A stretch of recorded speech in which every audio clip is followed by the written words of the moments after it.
നമ്മളിപ്പോൾ കാണുന്നത് Nifty 50യുടെ option ബൈങ്ങിൻ്റെ ചാർട്ടാണ്. അതായത്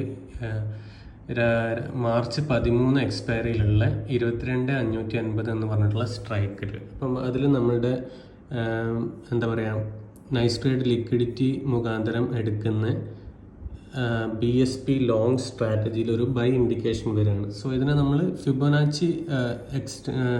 ഫിബൊനാച്ചി എക്സ്റ്റൻഷൻ വരച്ചിട്ടാണ് നമ്മൾ ടാർഗറ്റ് അതിന് ഫിക്സ് ചെയ്യുക.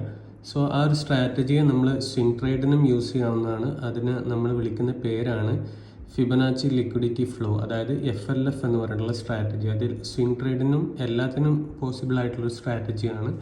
സോ അത് ഈ ഒരു ഓപ്ഷൻ ട്രേഡിലും പോസിബിൾ ആയിരുന്നു എന്നുള്ളതാണ്. സോ ഇവിടുന്ന് നമുക്കൊരു ബൈ ഇൻഡിക്കേഷൻ വരുമ്പോൾ ഫുൾ പൊട്ടൻഷ്യലിൽ ഫിബൊനാച്ചിയുടെ ആ ഒരു ഏരിയയിലേക്ക് ഓപ്ഷൻ ബൈയിങ്ങിൻ്റെ ചാർട്ടാണ് നമ്മൾ കാണുന്നത്. സോ ഇതിൽ നിന്ന് നമുക്ക് മനസ്സിലാവുന്നത് this tool is also working in option buying. Okay, so ആർക്കെങ്കിലും ഈ ടൂളിൻ്റെ കോമ്പിനേഷൻ വേണമെന്നുണ്ടെങ്കിൽ യു ക്യാൻ മെസ്സേജ് മീ.